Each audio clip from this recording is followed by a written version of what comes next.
Here's a big tip. If you want to get the best editorial photographers, and I don't mean commercial photographers, I don't mean marketing photographers, I don't mean corporate photographers, I mean photographers who are used to taking photos for the media.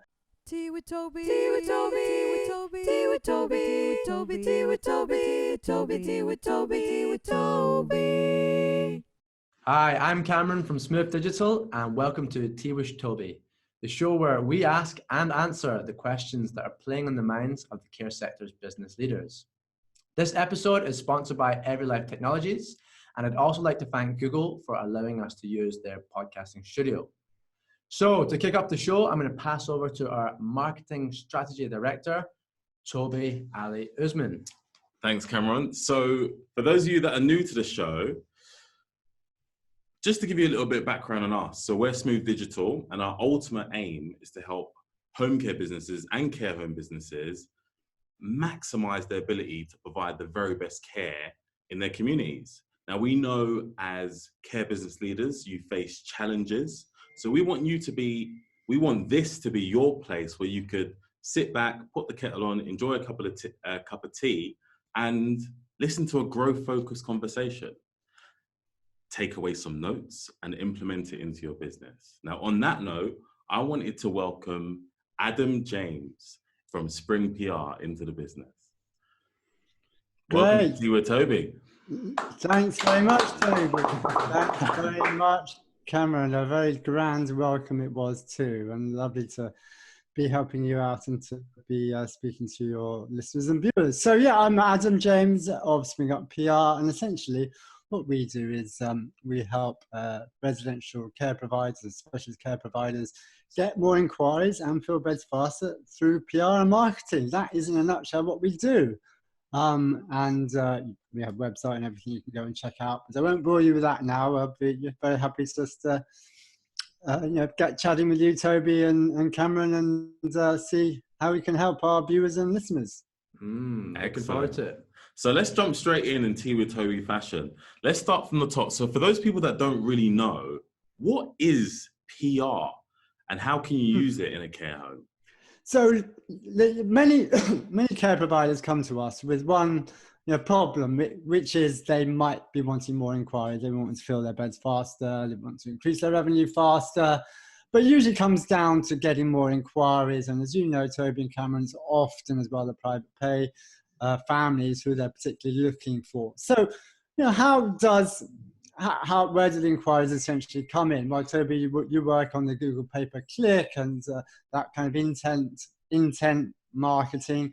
But another way also is that most care providers, they'll know this, their main essential way to get inquiries is through word of mouth, that classic phrase, word of mouth. When a lot of care providers, when we ask them, okay, where are your inquiries coming from? They will say it's word of mouth. Word of mouth is the word of mouth reputation is the key for care providers, particularly residential care providers. So if you want more, the logic is very simple in one sense, and this is where PR and marketing comes in. If you want to amplify that word of mouth, i.e. you want more people to know about the good care that you provide, then you have to find ways to engage with more people within, for residential care providers, it's going to be the local area. So in a nutshell, PR is using what we would call accelerated Facebook engagement, which is ongoing and regular positive media exposure, for example, which might be, and that's the classic way to describe, if you like, PR is around regular and ongoing positive media exposure in the local area to raise the profile and help amplify that word of mouth reputation for a care home or care homes. So loads of people watching this are probably thinking, yeah, that sounds good. We want to do a bit of that. What's the process on actually getting a local, let's say a local paper to actually pick up a story and, talk about the home? Yeah, the great thing for all care providers listening to this is that your local journalists, and I include the radio, BBC Radio, and local local ITV television and local BBC television, is that journalists love care homes. They love what's going on in care homes because you and I know, and everyone listening know, there are many great stories within care homes. Anything around dementia care, the activities that you will be doing, the personalised care, the achievements of your staff.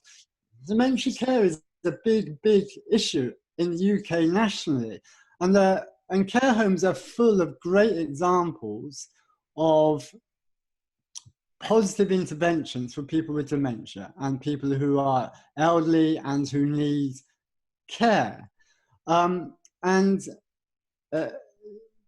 Because you've got this great start, the great basis, which journalists do love, positive stories from care homes, there will always be plenty of ideas of good stories within any care home that you can pitch and submit to the local, to your local journalists.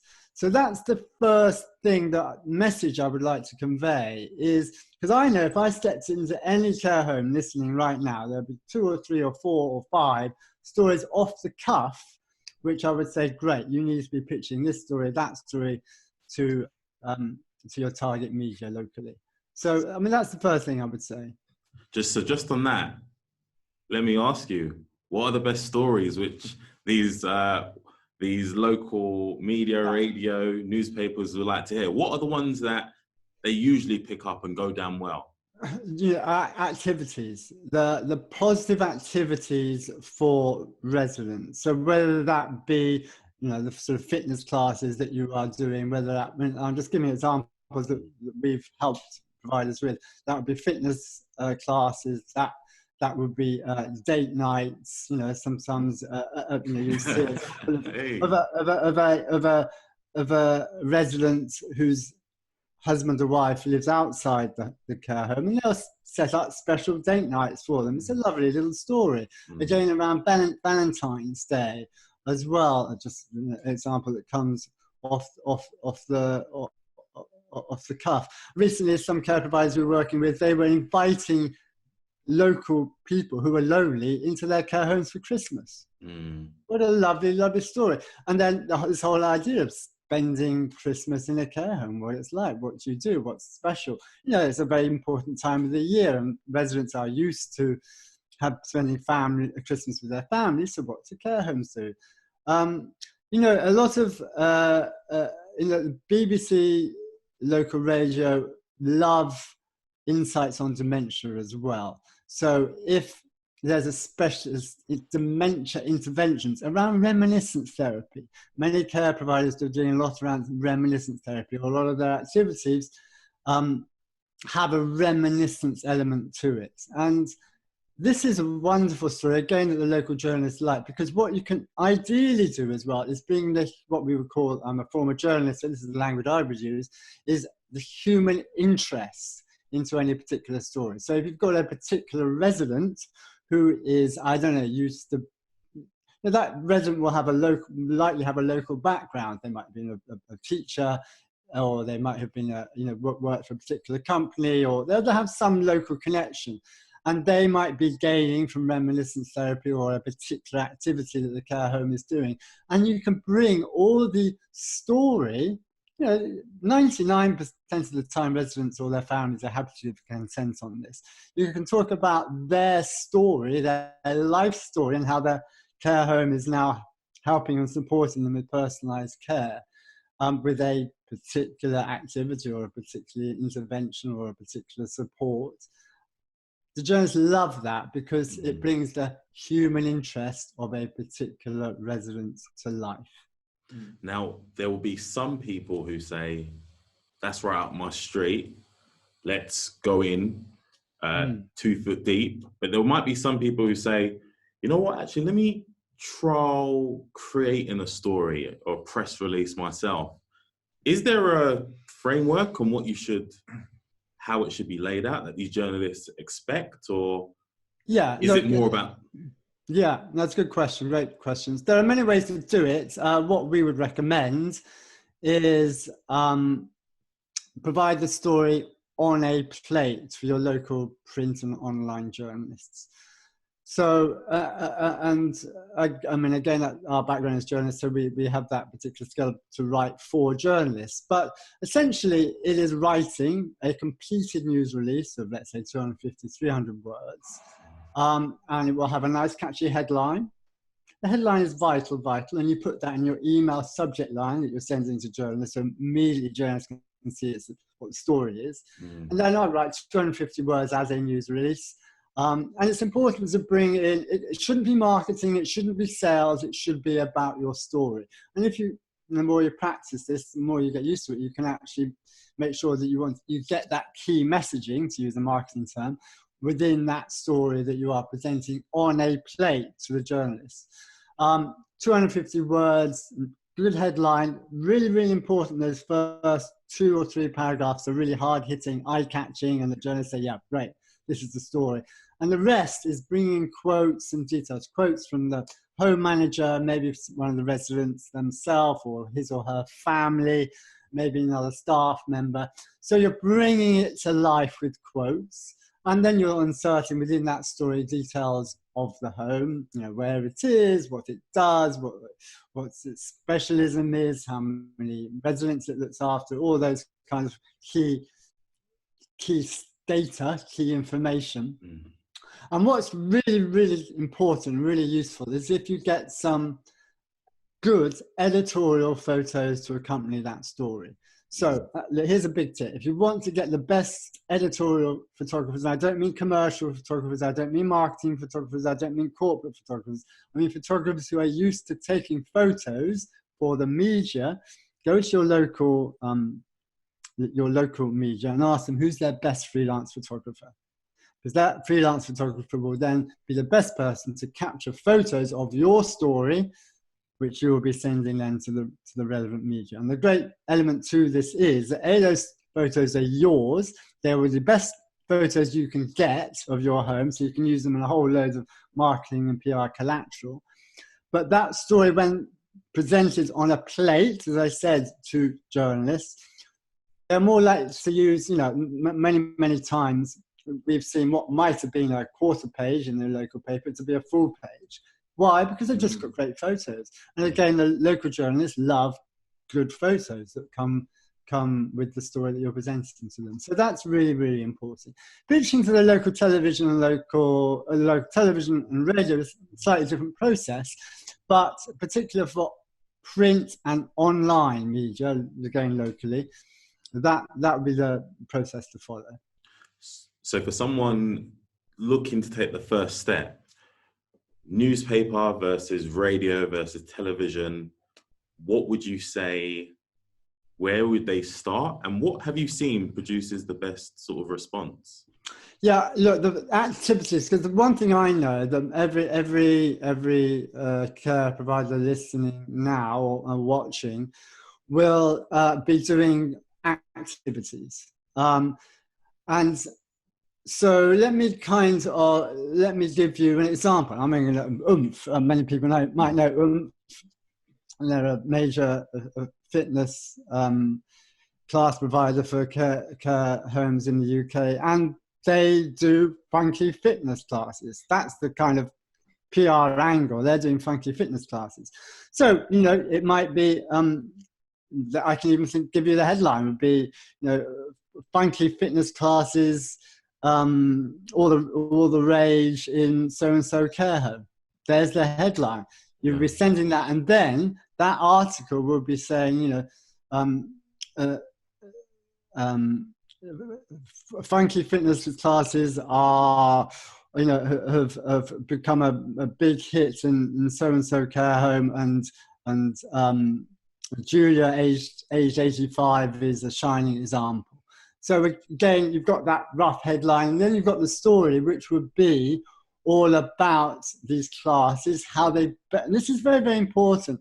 It's about how they benefit people in terms of their fitness and well-being. So these particular classes will be helping on a general stimulation, general physical and mental stimulation of people who are in their under the care of the care home.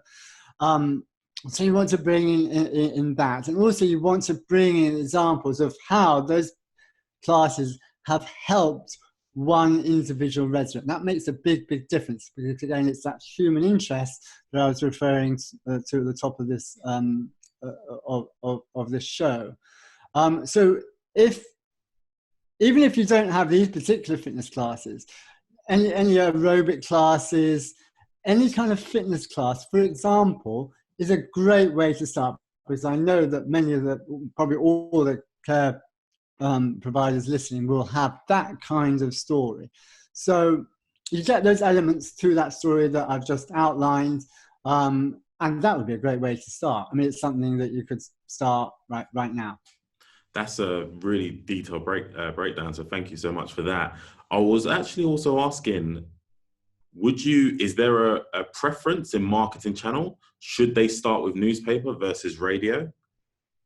So with radio and television, what you have to think, I would do all at the same time, but all at the same time, it's slightly, with these, let me give you the example of the fitness classes. So the good thing about fitness classes for television is it makes good film. It's good on camera, to use the parlance. So the fitness classes where you have, a group of residents moving and getting fitter and enjoying themselves, works very well on camera. So again, if you pitch that kind of story, especially if you've got a little bit of a unique twist to it, is very, very, is very pitchable and a very appropriate story to pitch to your local television, because it's good on camera. And let me just think, if those who think are nervous about pitching and having the BBC and ITV into their care home, the great thing is those journalists actually working for the BBC or ITV, they know how to work with issues of consent, around sensitivity. They're not going to just come barging into your home and take over and do whatever they want. They will work with you because they're after a good story, but they can only get a good story from, that's the language they will be using, if they can work with you. So work around issues of consent, who's happy to be filmed, who isn't happy to be filmed. Those staff, the home managers who might be nervous about talking on camera, they'll help you with that. And any ums and ahhing and, guffs, they'll edit out. So, all those nerves that a home might have about pitching to the local television and being broadcast on local television. Just on that point, to get the BBC or ITV cameras to be broadcasting positive news about your care home is, from a PR point of view, is very, very strong, because it's 50, 100,000 people who will be viewing that on the television. It hits the right age group, and also you can then use that video, on your own website or wherever you like as a kind of ongoing promotional marketing material. So going back to your question, Toby, all different stories. Any story that you're thinking of, you think, is that also pitchable to the television and radio, and do all of them at the same time. Just for the audience, because we're talking a lot about the BBC and ITV, how do you actually get in contact with them? Where would you find their detail? So the details you can find a number of ways. I mean, if those would be starting afresh, I would say, okay, go to the BBC and ITV websites locally and ring up and ask one thing. Now, I would ask who the production or planning editors are for the BBC or ITV. These are people who are planning what their journalists are going to cover over the next 2 weeks. So if you can get their names and their email addresses, that would be a great start. And also what you can do is, if you can find out the name of the local journalist, local BBC or journalist, BBC or ITV journalist within your area, let's say it was Tobi, alli-usman. So let's say you were the local. I found out that you were the local BBC journalist for my area.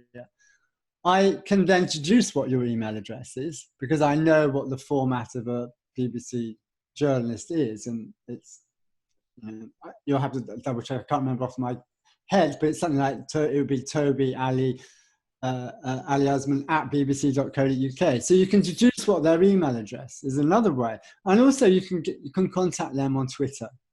In particular, Twitter is a good way to contact them. Good nugget. And you can start engaging, having a conversation with them on Twitter. So there's many ways to get to the right people. Brilliant. So there's going to be some people who are thinking, okay, PR is definitely something I've heard a lot about. It's something that people advise me to do. What sort of return to manage these people's expectations should they be expecting when it comes to PR? How does it affect?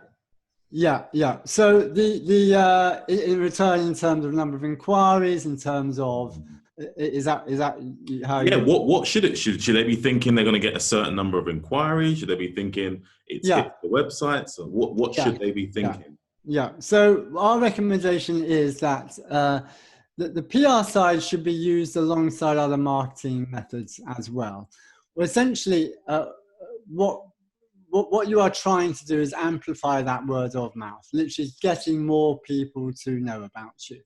And that local journalist writing about you is one positive way to be reaching, tens of thousands of more people.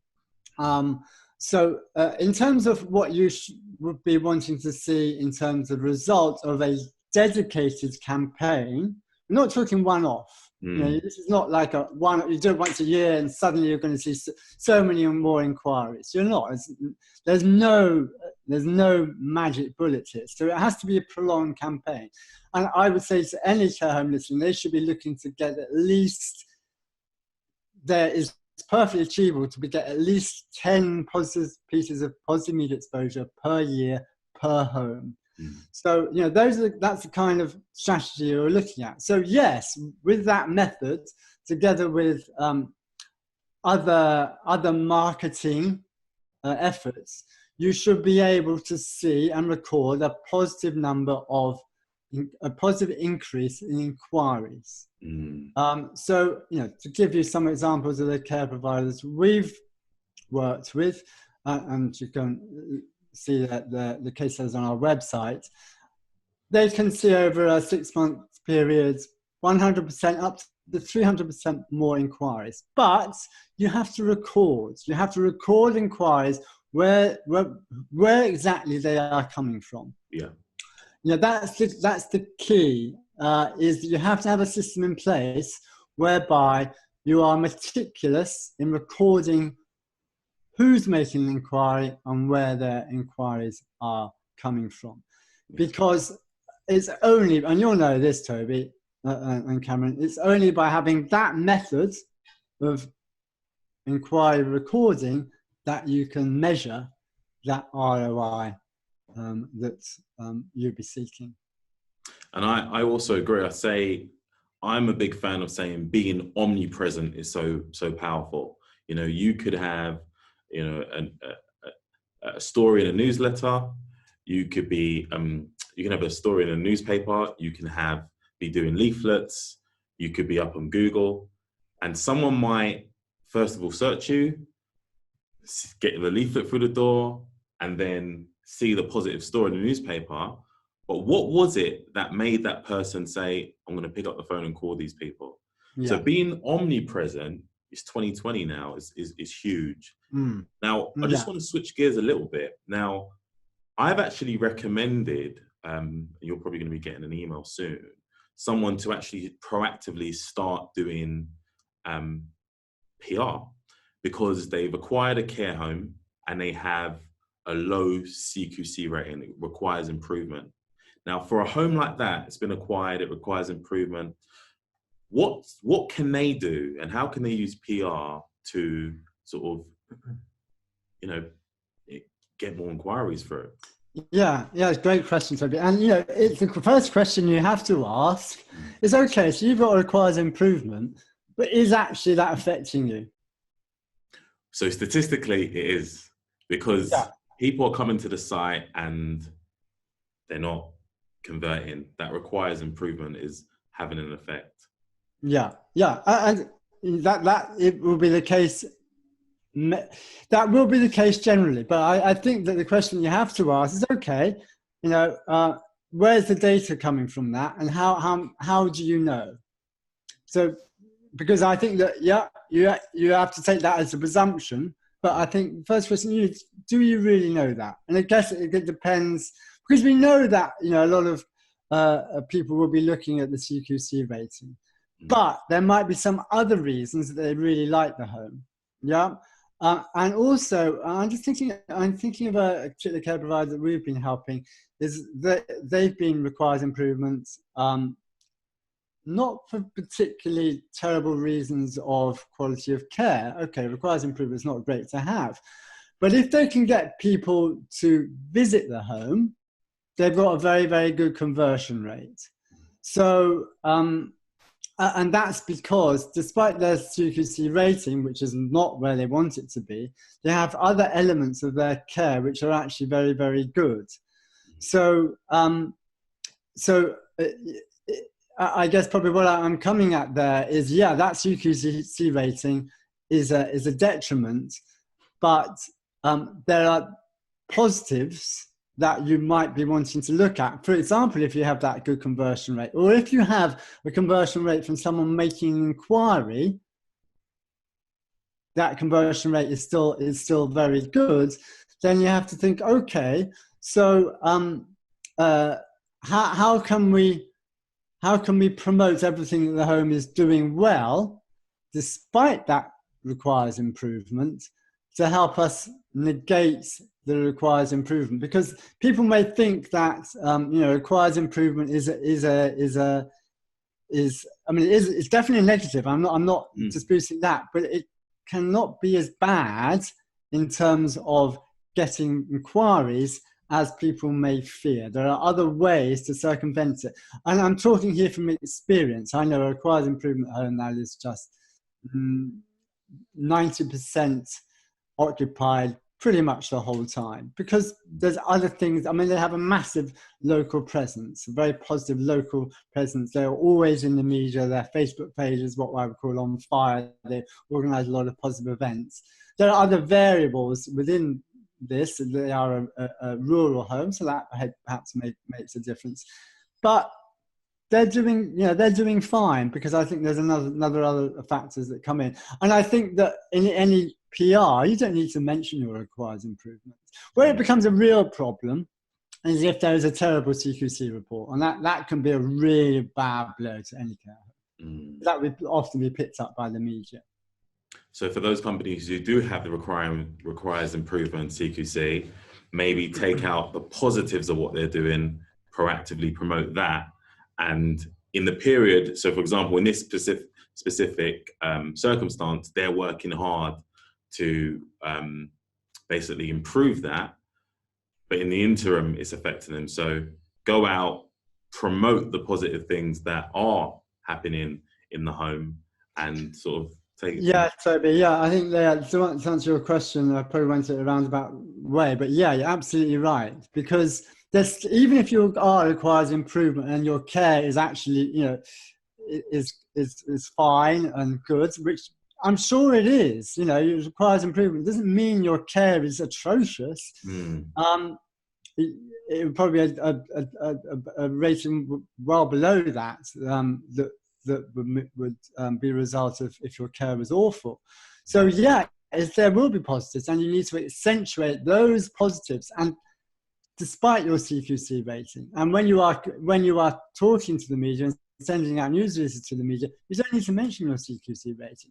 The story is about what your particular good care is, or what your staff are achieving. Look, I've seen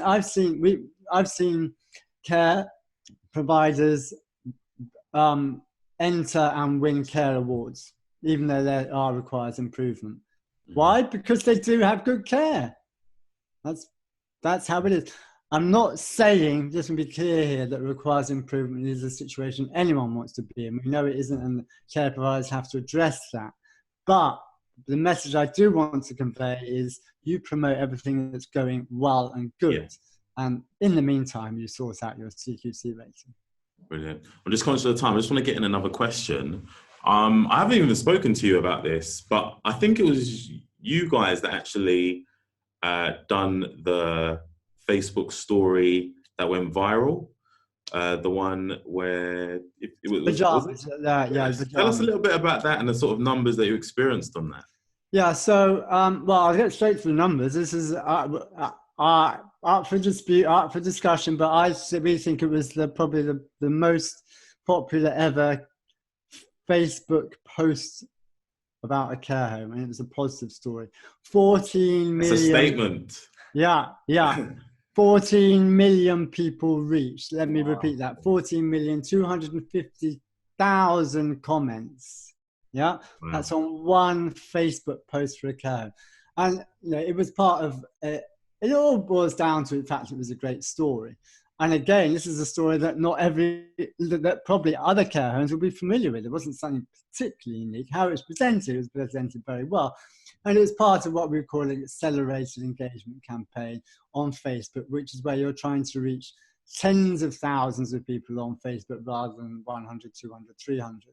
So, it requires a bit of thought. But this particular post was about a care home that at night its staff put on pajamas.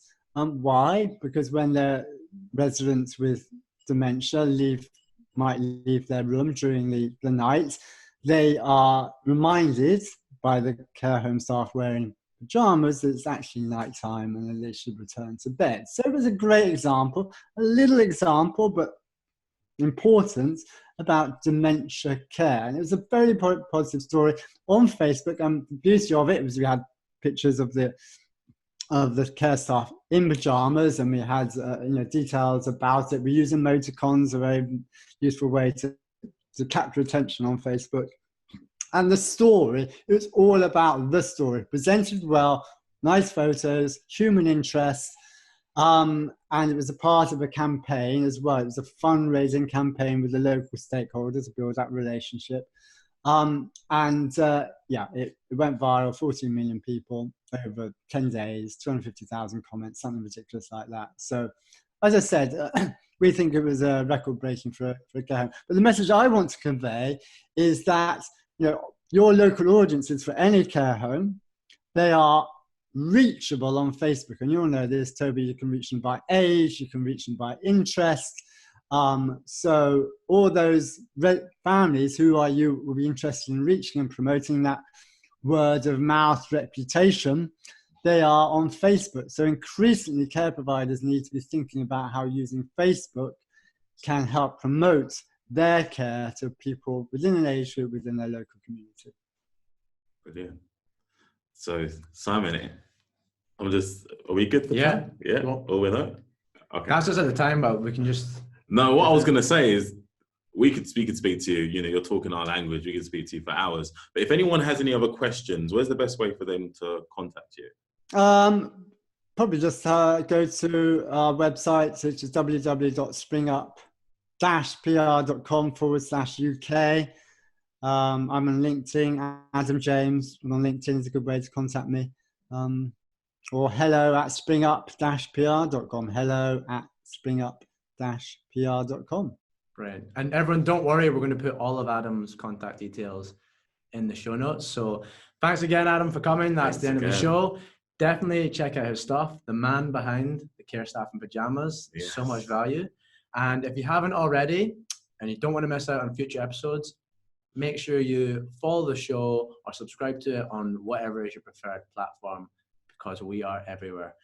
And then we'll see you next time in Tea with Toby. See you next week. Bye, Toby. Bye, Cameron. Bye-bye, everyone. Cheers. Nice to speak to you. Thank you. Way.